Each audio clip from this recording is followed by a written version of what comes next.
I just wanna have peace. Pay for the bill, let them take my car, never see the receipt.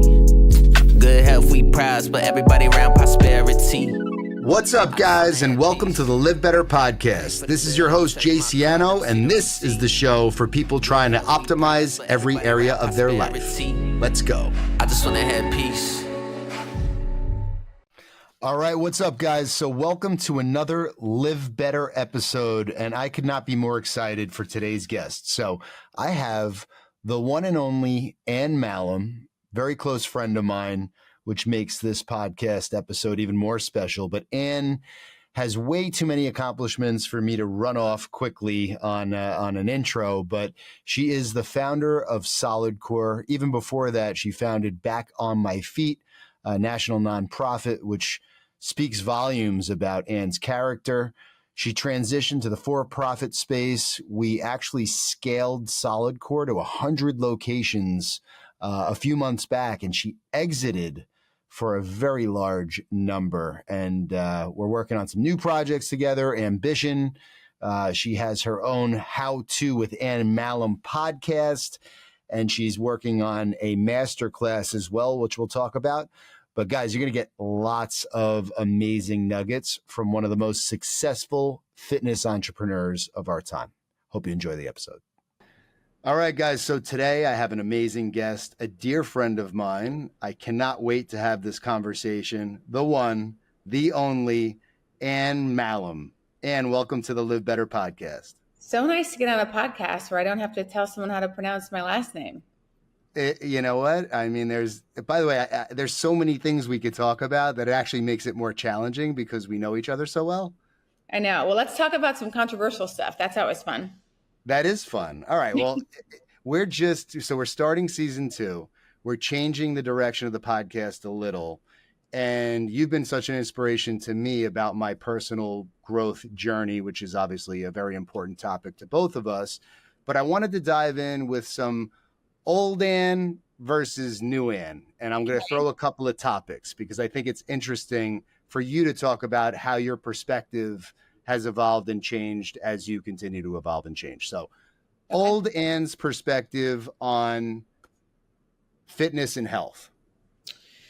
Old Anne's perspective on fitness and health was all about vanity and how, all I cared about was working out. Is this going to give me the body that I want, this sort of ideal body shape? My whole identity was wrapped up in how I looked more so than how my body was performing and functioning. And I think that's probably a little normal, right? The older we get, we realize we're super thankful for our body's ability to be able to do the things that we enjoy. For me, that's being as active as possible, being able to sprint on a treadmill, lift heavy weights, and of course, play volleyball, play basketball with my nieces and nephews, and just overall not think about how my body feels on a day-to-day basis because it's always feeling great, right? And so that's probably the biggest difference. New Anne, so that's basically your new perspective on fitness and health. And don't get me wrong, I still want to look good, right? But when I'm deciding what to do to work out or when I'm working out, it has a bigger vision for me. I think about longevity. I think about life in my 60s and 70s and what I can be doing now to continue to have the quality of life that I want to have. Old Anne's perspective on alcohol. I was good at the justification equation for 2 decades. Maybe close to 2 decades. And what I mean by that, and I'm sure a lot of people can relate to any of our vices that we have, right? Everybody says everybody needs a vice. Oh my God, I kill it in these other areas. I'm so much healthier than 95, 99% of the population. I exercise every day. I eat well. I don't eat sugar. I, don't drink soda, maybe a Diet Coke or a Coke Zero on a special occasion. But everything else, I'm killing it. So what's the big deal if I have a drink or two, most evenings? Jay, you and I have riffed on our relationship with alcohol a lot, and you and I are different drinkers, and same with my boyfriend, who's a different drinker. He's more, if we're going to drink and go for it. And I'm like, no, that's not my game. Mine is, I'm just going to have 1 to 2 on a daily basis. And you start to think about, shit, that's, 60 drinks a month potentially. And that's like, I would never have 60 pieces of cake or, you know what I mean? Anything else that I sort of consider a vice or that I would allow myself. And so I last year really took a break, a 30-day break like everybody else. 30 days is not enough. You might convince yourself you don't have an issue in 30 days because you didn't need to drink in 30 days, but you easily go right back into old habits. So I gave myself 90 days of not drinking alcohol and really did the research, Jay, on like how everybody's been bamboozled with this drug and that it needs to be a part of our everyday lives to be like our lives are better enhanced. We're more successful. We're more attractive. We're more sophisticated. I mean, the marketing industry has some of the best marketers I've ever seen. So the old Anne would justify that habit and not look for the real information on how bad alcohol is for you. And the Anne today realizes that alcohol does not have the place in my life that it used to. I'm not 100% sober, but I might have a couple drinks over the course of 2 weeks versus a couple drinks every single day. It's a mindful decision. It's a conscious decision. And it's not just something I do haphazardly and justify my behavior. I know it's not good for me. And when I'm having a drink, I'm saying, okay, is this something I really want to do? And there better be a really valid reason for it if I'm going to do it. I mean, when you just said that a few drinks a day like could add up to like 60 drinks a month, that's actually a much larger number than I would have calculated quickly in my head. That's a lot of alcohol. One might not feel that way when you're actually doing it, but when you think about it from the perspective of 60 drinks is a lot of alcohol. Totally. And yeah. Jay, you and I talk about how slow success is, right? The slow build of every day. You can be doing that on the opposite too for the detrimental things. And you think in the moment, right? It's 1 or 2 drinks. We isolate it to a day, but just like everything else, compounding interest comes into play. And over time, when your liver, when your organs, when your muscle tissue, I mean, again, either thing, this slow demise of something and the slow build of something, everything adds up one way or the other. Yeah. I mean, and you're right. We drink differently where you never would like binge drink and be out of commission for a day or two. No. I can't say the same, but this isn't about me. This is about you. Well, but for everybody listening, I want to remind you, most people I think are like me, and you think you don't have an issue because you're not shitting the bed and missing work and, relationships and missing appointments or whatever, and you're able to handle it. I'm not saying you have a problem, but looking at it and saying, how is this going to benefit me down the road? What issues am I going to have, from doing this thing? And I think the risk reward, right? Peter Attia talks about this, and same with my book I love called Die with Zero. If you get so much benefit out of doing something that enhances your life so much, it's probably worth doing. I just don't think alcohol is probably that thing for most people. You've just never tried living without it and seeing what it's like to go to a concert, a party, a beach, a Friday night, a Saturday night. I mean, again, Jay, you and I can talk about that forever, but I don't think your life is any less fun or thrilling or quality of life or anything since you've, quit alcohol. No, I mean, quite frankly, I'm actually just more aware and present of what's actually going on, and I can enjoy it a lot more than I typically would numb or inebriated. Yeah. Last topic. Old Anne versus new Anne on money. On money. Again, I didn't grow up. So I'm from North Dakota, for those of you who may not know me or ever heard of me, which is probably a lot of you. But I grew up in North Dakota, and I grew up with a mom who's a teacher and a dad who, didn't really like to work. He sold insurance and never really made a lot of money. We were definitely lower middle class. My family had to save 2 to 3 years so we could go on, one vacation every 3 years or so. We weren't poor. We had food on the table, but, I was sort of taught what a lot of people are taught about money, which is you put enough money away for a rainy day. You live a, modest life, and you sort of have enough to get by. I never really adopted that lifestyle. I always thought, I want to be a little more comfortable than that. and so thought I was capable of earning more and smart enough to earn more. And that's been gradual, but now I think really big about money. I love the game of money. And anybody who says, I hate when people villainize money and demonize money. Only people who do that are people who don't know how to make it, as far as I'm concerned. And I love the quote of people who say, listen, I've been happy and poor and happy and rich, and I'll take happy and rich every single time. So I don't limit myself about how much money I can make, how much money I can produce.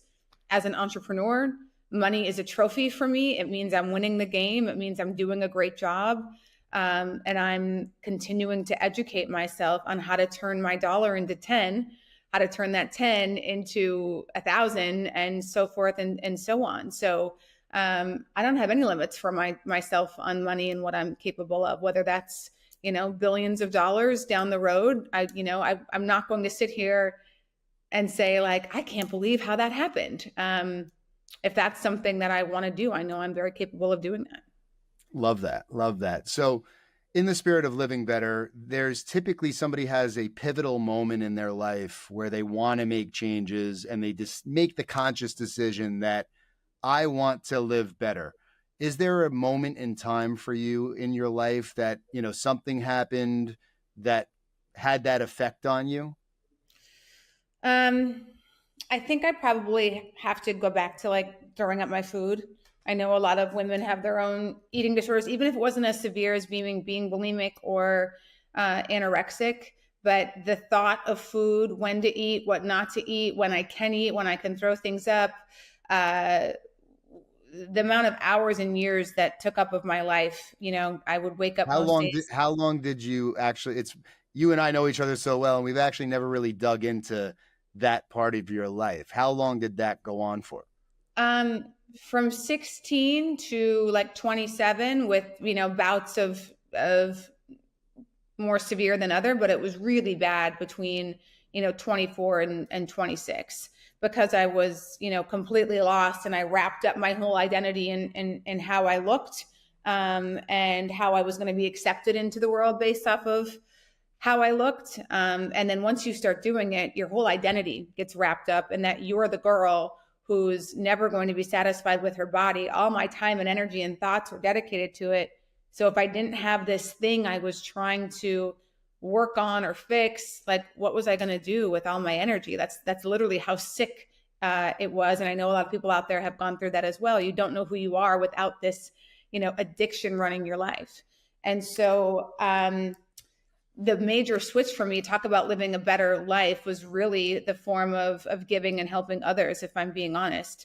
When I started back on my feet when I was 27, that's the nonprofit that uses running to help the homeless create self-sufficiency within their lives. And I had been looking, Jay, for fulfillment and purpose over the last couple years, was really isolated. And so when I discovered sort of this newfound purpose and meaning, I finally stopped caring enough about what felt for me my superficial bullshit, because I knew I couldn't be sick and continue to live this way and help in the way that I felt like I could help these individuals that I had met living in this homeless shelter. So it was this bigger purpose and calling that, frankly, forced me to make some changes with my health, knowing like I can't help people if I'm sick. So after starting back on my feet, that's when you started to actually the issues. Did you go in here? Did you go to? I'm like, I didn't. It's like I started caring enough again about other people that my time and energy and identity was starting to shift into no. I'm the girl who helps people. I'm not the girl who throws up their food. And I like that better. I like the sound of that better. And I feel like it would, again, create much more fulfillment in my life than putting my head over the toilet. So that's a good segue into your entrepreneurial journey.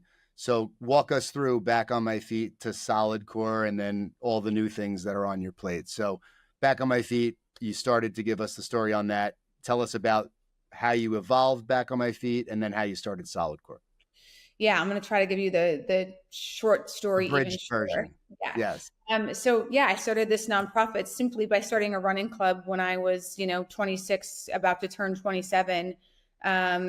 again, so starved for fulfillment. And then when I saw these guys, when I was running by them, my father is an addict. So I think there was some universal spiritual pull toward wanting to help and connect with them. Ended up convincing the shelter to let me start this running club. And over the first 6 weeks, I was like, there's something here. This is a pivotal, monumental, maybe even the paramount step to these guys really changing their life. They didn't have community.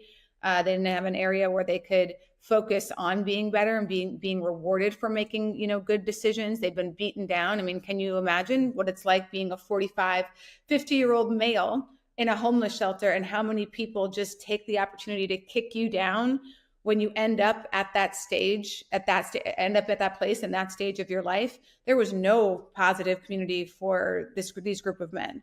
So, was like, I got to take a shot on seeing if I can build this into this vision that's living in my head here. Didn't take the advice of every single person who told me I was crazy and naive for wanting to dedicate my life to helping these individuals, right? And again, first lesson is most people who've never done what you've done or even thought about doing what you're doing are going to tell you, you're nuts, this won't work, doesn't make sense, doesn't fit into anybody else's societal economical norms on how you can possibly create a life for yourself. So did that, surrounded myself with a lot of smart people, and we started executing on the vision.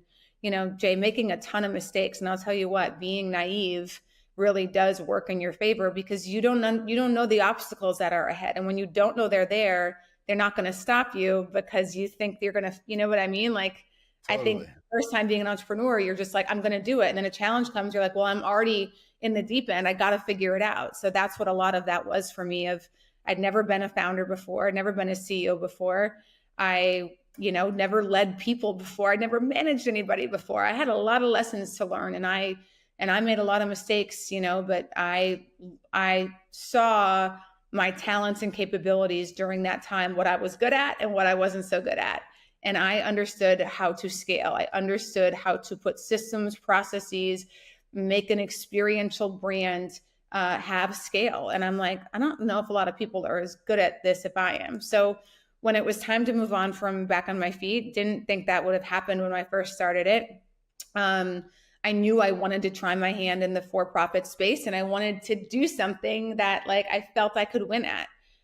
So I was super passionate about fitness. And again, I knew that I could scale things. So when I discovered Pilates, which again, as someone who worked out all the time, I didn't know Pilates was such an effective workout until I did it. And I was like, that's insane. So I felt there wasn't a brand in that, a premium brand in that space. And I was like, my skill sets and talents, heed really well toward building a brand, a company that does this. So that was my next venture. I had saved. I was fortunate enough to be paid to go and speak at this point, and I just was putting away every extra dime I had beyond my rent and living expenses. And at that point, over 6 years, had managed to save $175,000 from zero, mind you. I didn't have a dime when starting back on my feet. And so when it was time to, make Solidcore happen, I just put all my chips in, and opened my first studio. Same thing. Like I didn't know anything about building out a space, signing a commercial lease. And for all the entrepreneurs who want to be entrepreneurs out there, I always tell folks, you're not going to know everything. And there's not one entrepreneur you will find out there that had it all figured out when they started. You have to know enough, and you need to figure out what talents, skill sets, and assets do you need to possess that's going to best serve that business. And if you can answer enough of those that you think will make that business successful, that's enough for me to take the leap. I'm not detail oriented. I'm not the best at operations, being in the weeds and minutia and whatever, not my skill set. But I figured at some point I'd be able to hire somebody, to support that side of the business. But like I said, I knew I had enough talent on my end to at least get the thing going, up and running, and, get some legs behind the brand. You sure did. So that's where, one thing I want to ask you, how important do you think it is that entrepreneurs have skin in the game? I would never invest in anybody or anybody's business who does not have And I'm not talking about a little skin. I'm talking about a lot. It needs Yeah. to be uncomfortable that you have no other option. And that's what's going to drive you. So it's important to, one, have skin in the game, and two, Jay, make sure you pick something that you're obsessed about. Once I found this workout, I was like, I want as many people to feel as good as I do by doing this workout. It's effective. Right. I was seeing results. There wasn't jumping and pounding. I'm like, there's something really here and nobody knows about it. So I was, as enthusiastic as I possibly could be about introducing people, getting them into Solidcore, because I knew it was going to make their life better. Yeah. I mean, and from the very beginning, you and I met, it's got to be 7 years now. Oh, yeah, probably 8. And you were always so clear on your vision. That was one thing for me. Like the minute that I met you, you told me exactly what your plan was, exactly what you wanted to do. And I thought it was very unique also that along the way, you had no problem telling people that you were growing this business to a certain point to exit. Right. Yeah. People don't typically do that. That was always very unique. Yeah, I just was talking to, a girl, giving her some advice around her own business. And I'm like, listen, there's nothing wrong with having a small business and running that one studio or 2 studios. I'm never going to criticize somebody. If that's what you want, I'm going to give you really different advice. But there's a much different advice you need to hear if you want to build a company. And a lot of founders get in their own way when if they want to build to exit. That means you need to put a team in place. You need to trust. You need to not be in the meetings. You need to, you're going to have to allow a few mistakes to happen. Now, listen, the bigger the company gets, the more talent you pay for. I always say this line, and it's a sports analogy, Jay. But like when you're the CEO of a company, right? So when I talk about Brian Myers a lot, Brian knew when he was COO, when I was giving him the compensation package he was getting, and then CEO, you got to have a really good batting average. People say like, oh, I'm going to make mistakes too. And I'm like, listen, wait a minute.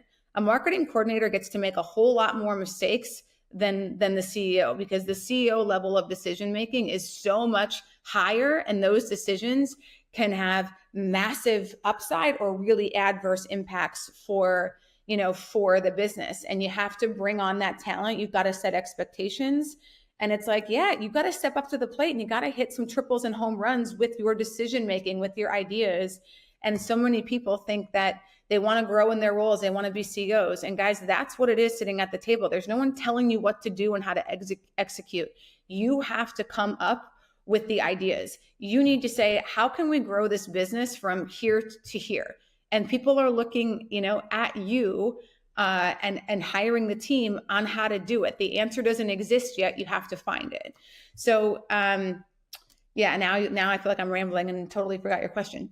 No, you're sharing such amazing, things with the folks listening here. But I'll ask you, again, I've worked with several founders of very big, well-known brands, and Solidcore being the best story, one of the best stories in my career, and definitely the best story where I was along for the ride from a very early stage of the company all the way through to the exit of the company and hitting that hundreds. What's that? And you're still involved. Post me. Still involved, yeah. But we literally executed your goal, and we did it with COVID happening, right? So, but what would you say? Like, it's even though you had this clear mission, it's still not. It's very rare that somebody does what you did. Like it's very rare that they accomplish that. So what do you think were the unique things that allowed you to actually execute that vision come hell or high water, and actually, and not fall short of the 100 locations that you said, I'm going to hit 100 and I'm going to exit? Yeah. I mean, listen, what was the secret sauce there? I mean, I think it's a few things, right? It's like when everybody asks you, oh my God, what's the weight loss secret? It's never one thing. It's never, if it was one thing, people would say one thing and they would go do that one thing. But the magic pill. Right. It's exactly. It's never works that way. First things first, I wanted it. I wanted it more than anybody else wanted it. And I still remember when COVID happened and I was like, shutting down every single studio with no idea when they were going to open again. I'm like, whatever this is not taking this from me. I have worked far too long. This means far too much to me, my employees, and the people who use Solidcore as church. It is where they go to service. And like, I don't know I don't know as much as anybody else does about the pandemic right now, but this is not the end of this company. There's no way. And I'm a little bit of a wartime CEO. So when things get tough, and if things get tough and business was already tough, or you never were kind of in it and you were looking for reasons to be out, like COVID was it. You had an easy out, right? Like, oh, landlords, it's too hard, whatever. We came up with such a game plan during COVID. And Jay, the biggest thing when I kept on, my 12 people cut their salaries in half, cut my salary completely, laid off the other 99% of employees. We knew the biggest thing we had to do was get the landlords on our side. Yeah. We had, at that point, 77 leases or 77 studios open, plus, 12 to 15 leases signed. And we had to get these people to root for us and let them know we are going to be here when this is over, but we won't be if we don't get your help. So me and my legal counsel, Dimple, I'm decent negotiator, but I'm like, we got to get better. We started reading negotiation books. We were like, what's important to the landlords here? They don't really need, our cash for such a small footprint. What do they need? Yelling and screaming at them was not going to do it. We really relationship build. And I mean, there may be one or two, but of those 77 studios, we didn't have to pay rent when we were closed. And that is not the story of a lot of other places, because either they didn't fight hard enough, they didn't do the relationship building, but we couldn't afford 77 lease payments due without any revenue coming in. Yeah, I mean, it was flawless execution and you didn't hesitate. That's another thing. You acted with conviction right away, and you knew that if you didn't, it would have been a different story. And it's really amazing because there's very few fitness concepts that are healthier today than they were pre-COVID. Yeah. And Solidcore is definitely one of them. Yeah. And Jay, I'll say another thing again about people who are sitting in the founders, position. And we talked about it just for a second before, but you got to check your ego at the door. You need to continue. I always tell people when they're growing a business, and sometimes I say 6 months, sometimes people need to hear 3 months. Every 3 months, you need to look at and say, how am I serving the business? And let's just use a fitness studio since we're talking about that. If the 3 months in versus 3, 6, 9, 12, I was still coaching 20 classes a week. And I told myself a story that, oh my God, well, I have to coach because no one will come if I'm not coaching in the studios. If I'm spending 20 hours, which in essence is 30 plus coaching, that takes away time for me doing other things. And so I'm like, okay, well, what's Anne's best ability to impact the business? I need to grow it. I need to get more locations open. I can hire great trainers, great coaches that can execute this workout, connect with the clients, build community. I don't need that on my resume. Other people cannot just do that well. They can probably do it better than I could. So it was like, okay, I got to decrease my class load, and I got to decrease I don't need to do the schedule anymore, right? That doesn't need Anne Mahlum's talent. Someone else can handle the class schedule. The payroll, which was time consuming, the customer service questions. It was like, administrative, very easy task, doesn't take vision to do these things.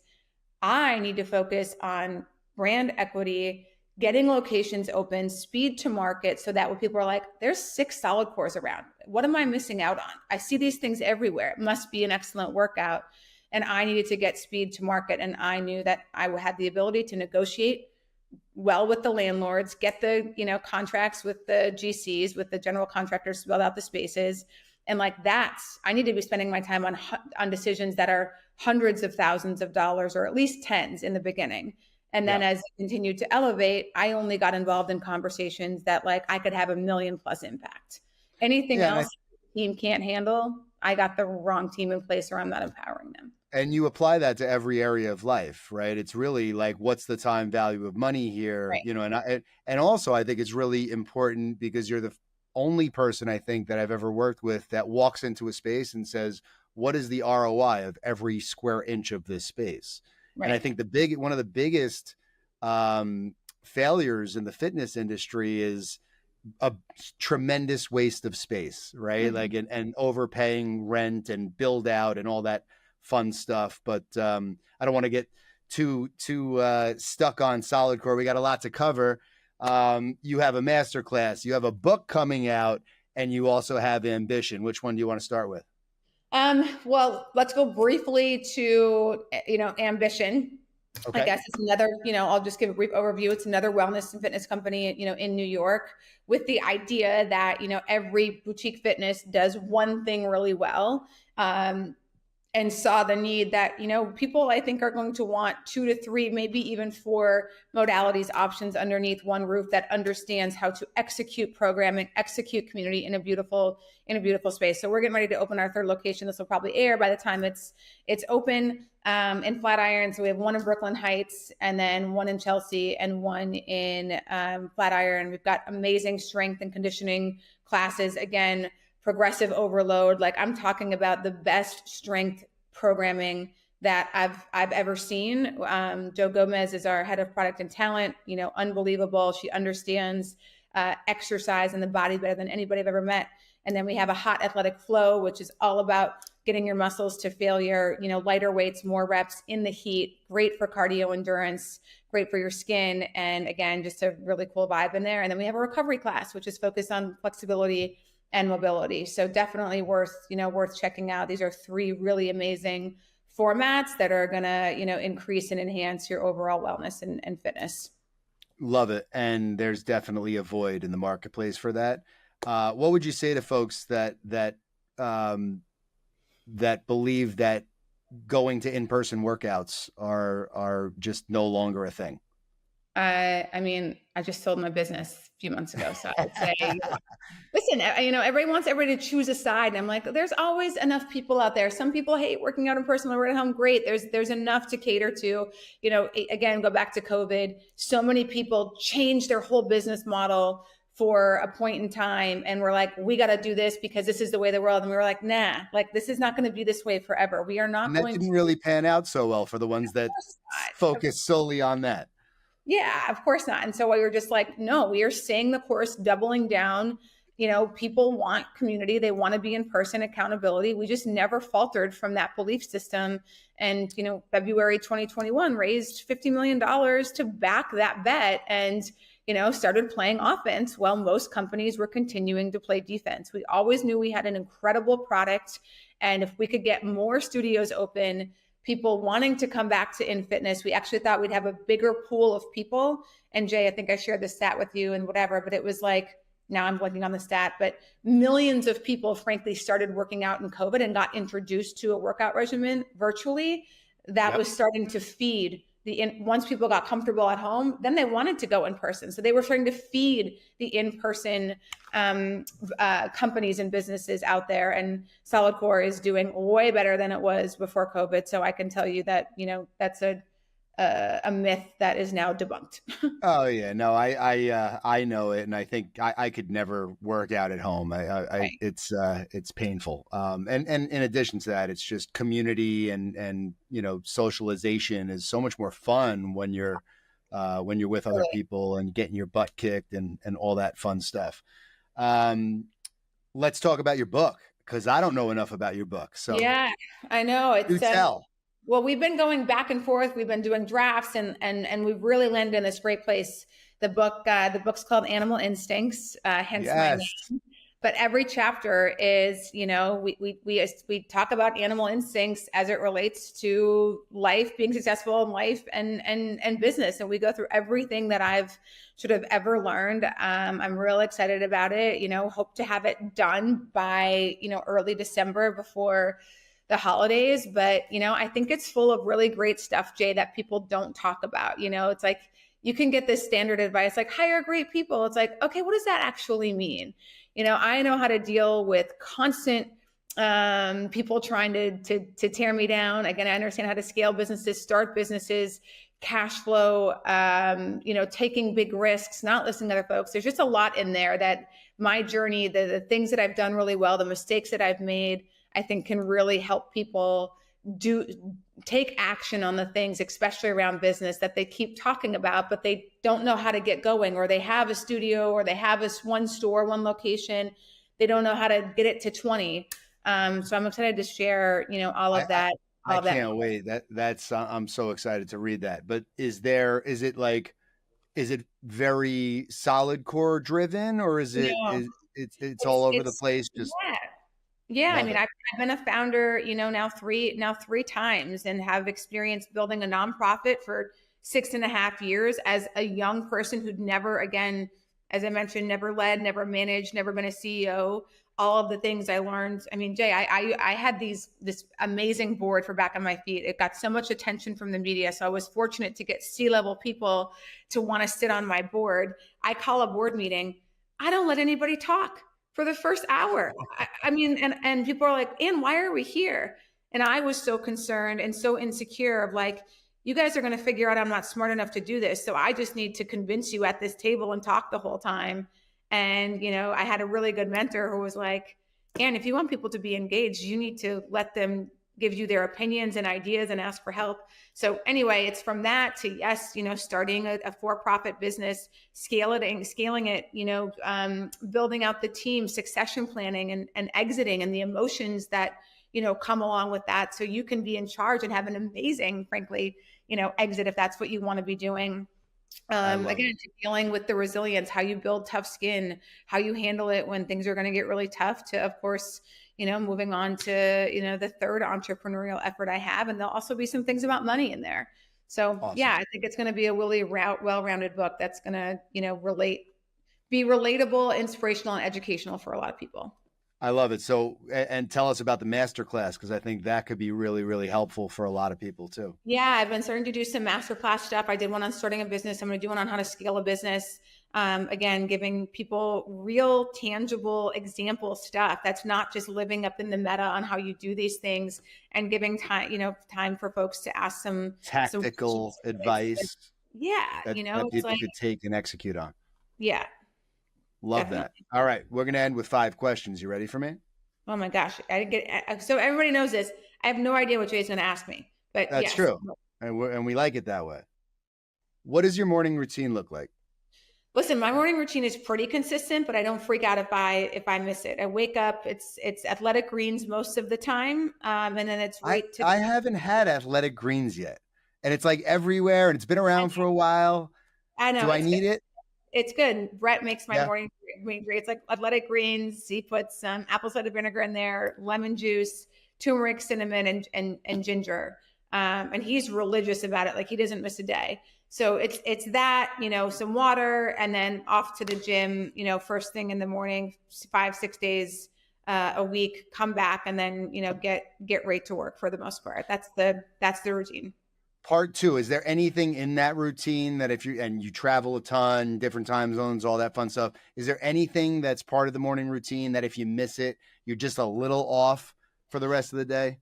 Yeah, I don't eat in the morning either. I know you don't Yeah. either. Usually it's, Yeah. I wait till 11 o'clock, depending on the time zone, to eat. So like, that's really important. And I think if eating in the morning would make me feel off. So like, that's one thing that's always, really, really consistent. I But feel that. yeah, I mean, everybody's like, oh my God, you wake up at 5 a.m. I'm like, I wake up at 6 a.m. and I've always been that way. And in the winter, I probably wake up at 6:30. I prioritize sleep. So everybody has to figure out what works best for you. If you beat yourself up because you miss a morning routine or you miss X, then don't miss it. Like, I've got years of experience, Jay, to know if I miss a morning of working out because I can tell my body needs recovery or something came up. Like, I'm not like, oh my God, I'm off the wagon, I'm never going to work out again. I Yep. know I'm right back on it tomorrow. So like, I have enough reps underneath my belt to not freak out if I'm like not super diligent about it. Yeah, I think that's amazing, and most people should strive for that, where it's like nothing should really rattle you if you miss it that Right. morning. Like, that's stupid. But I fall into the trap. Who are the 3 most influential people in your life? Oh my gosh, dude, that's a really hard one for me to answer right now. And I'm It going to say, is, right? You could wing it. You could wing it. Doesn't have to. We're not gonna. okay, the 3 most influential people in my life right now. I mean, obviously I'll have to say Brett because we live together and he's my partner, right? So like, what he And he's does, an awesome human. he's an awesome human, but like, if that wasn't the case, that there'd be something wrong with that because we spend so much time together. So I'm one of those people, if I don't admire my partner, I'm not inspired by my partner, learning from my partner, you're probably not going to be my partner. So I'll definitely, say Brett. I'm going to also say my therapist right now. Like, she's encouraging and inspiring to me to be able to heal some of the continued childhood trauma that we all think that we're healed from, but still is popping up in areas of my life. So I'm gonna say her. Um, That's a tough question. I know it is. You can limit it to two if you want. okay, we're gonna just go with two, so you don't Let's force stick me. with two. What's your favorite childhood memory? I have one of yours that sticks in my mind, but you go ahead. One of my favorite. You have one of my favorite childhood I memories? do. Well, it's not necessarily your favorite childhood memory, but it's one of my favorite childhood memories of yours because it speaks volumes, and I actually use it with my kids. But go ahead, and then I'll Oh, tell you I know what what you're mine is. talking about, Yeah. and it's the formative one where my dad took us. Yeah. So again, my dad took us to a hotel in North Dakota in February. We were complaining about how bored we were, and he told us to go get our swimsuits, and we pulled up at a hotel, which was very strange. Like, we're like, oh my God, are we getting a hotel room? Which we had never done on a weekday before when the house is right there and we live in Bismarck. And he's like, no, but walk in like you own the place and ask where the pool is. And so that's what we did. And we ended up swimming all day. And like that kind of don't F with me confidence and walking like you own the place. It's huge and you should try it. Like anywhere you go, people don't ask questions if you are, head up, shoulders back, and walking with some sort of swagger. I mean, that had to like shape a lot of who you are in because, and I feel like it's such a simple thing, but it really is such a profound concept. And we all done it. We've all looked at people, Jay, and we're like, that person has something that about them, that je ne sais quoi, something, and it's how they carry themselves. And you can also do the opposite. When somebody's not confident, not secure, just by their body language.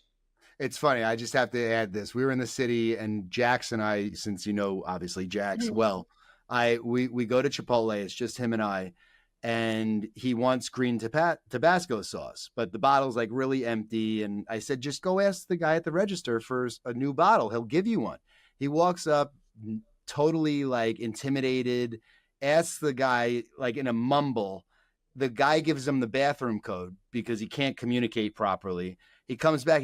He's like, Dad, he thought that I was asking for the bathroom code. I'm like, Jax, let me show you something. And I walk up to the guy and I ask him very clearly, do you have a new bottle of green Tabasco? This one's empty. He goes and gets the bottle, hands it to me. I walk over to Jax. I'm like, Jax, you have to understand that if you don't ask for and go for what you want in life, you're never going to get it. Yeah. That's a great thing. You're going to end up with the bathroom code. That's like a great little thing. How great is that? If you could be remembered for one thing, what would it be? Empowering people to step into their damn power, and exactly that of don't be afraid. And I just love what everybody thinks that the people who make it, just somehow like we're built different. I'm like, no, they're not. No one likes to fail. No one likes to hear rejection, but you just like anything else, it hurts less the more you do it. It doesn't impact you as much. So like trying to teach as many people as possible to go ask for the green Tabasco sauce and stop asking permission and beg for forgiveness. Like you don't have to apologize for taking up space, for trying and for playing. And, there's going to be plenty of people out there who, when you fail, want to point out all the things you did wrong, but chances are that person never tried anything in their life and they feel better about themselves watching other people fall down. And like, you don't want to be surrounded with that person anyway. That person's life is not someone you envy. So why do you give a shit about what they say or think? People shouting from the bleachers. Yeah. Last question. What do people misunderstand about you the most? Oh, I think people think I'm a bitch. I think people think that it's just like, oh my God, Anne is so, and I'm like, yeah, listen, you think you're going to get someplace, in business what's filled with men, private equities, filled with men, contractors, construction, I have to be direct and I have to be clear. But when a woman is direct and clear, it is easily misconstrued that like she's mean and she doesn't work to accommodate everybody or democracy. And I always say, your expectations of who you want women to be as leaders is not something I ever committed to. I can't win at this game unless I show up with confidence, and I show up and I got to piss somebody off because I can't please everybody all the time. And so I think that's the biggest thing of just like, people associate being clear with being a bitch, when being clear is kind, being direct is kind.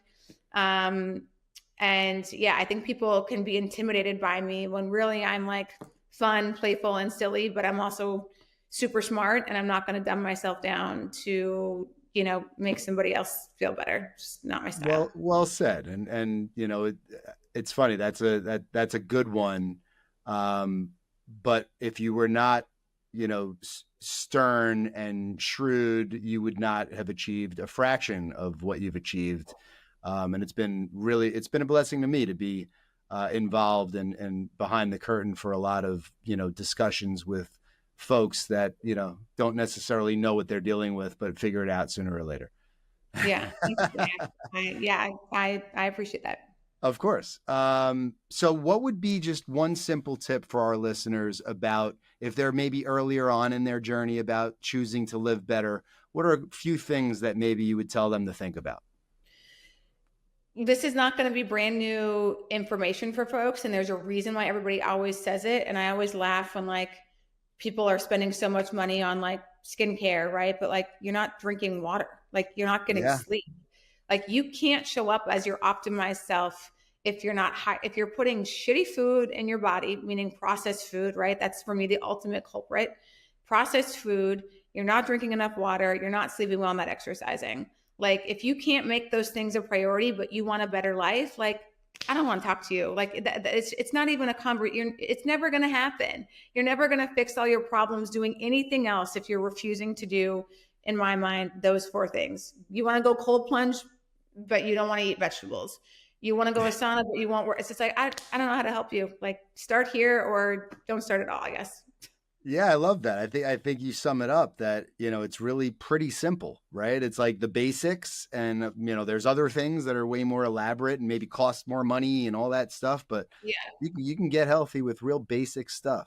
Totally, Jay. And that's the foundation. I mean, again, there's so many metaphors. You can't build, once you got those things dialed in, yeah, then let's talk about some of the additional things you can do and to optimize all of that stuff, whether it's, okay, some, supplements, how can you optimize your nutrition, even more, what, the sauna, the cold plunge. Okay, now let's add those things in, into your life. Now let's talk about your money. Now let's talk about mindset. But like your health is your number one thing. And you have to get to a point where it's second nature. It's not willpower.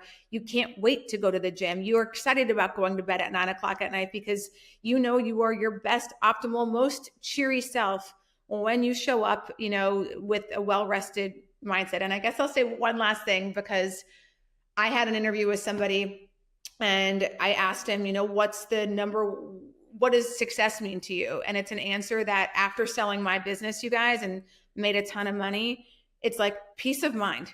You can have somebody who's very wealthy, very fit, whatever. If they're constantly running in their head and anxious and stressed and frustrated, and these things, that everybody sort of chases, they already have. Peace of mind is something everybody, regardless of how much you have, what you look like, needs to work on. What are you going to let upset you when someone cuts you off in the street? Does it ruin your whole day? Like how do you handle situations? How do you show up with your partner, for yourself? Do you fall asleep at night? Are you crazy? And this guy said to me, Jay, he's a coach for billionaires. And he goes, Anne, every single one of my clients shows up to our meetings in a bad mood, bitching about their maid, bitching about their, chauffeur, something. And it's just like, what a miserable existence you lead. You have all of the money in the world, and you search and seek out these minor frustrations that continue to allow your peace of mind and the way you show up in the world be completely disrupted. And like, I will never be that person. Yeah, I think that's everybody's goal should be peace of mind and happiness and fulfillment. Yeah. Yeah. Excellent. So where can everybody find you, find more information, find your podcast, by the way? I didn't mention How To with Anne Mahlum. Yeah, well, you can find me in Florida these days, but online, Instagram is probably the best. I'm the most active. there's too many social media channels to keep up with. So that's where, if you want to get a hold of me, that's a good one. If you're looking to work with me, my website has the ways in which to do that, which is just annemahlum.com. And yes, the podcast. Amazing. Well, thank you for your time, friend. This Yeah, was Jay, great. nice to talk to you, dude. Good to see you, and looking forward to see seeing you. Good to talk to you. Say hello to Brett. And we'll Same. see Say hi to you Danielle. soon. Okay, sounds good. All right, bye. Bye.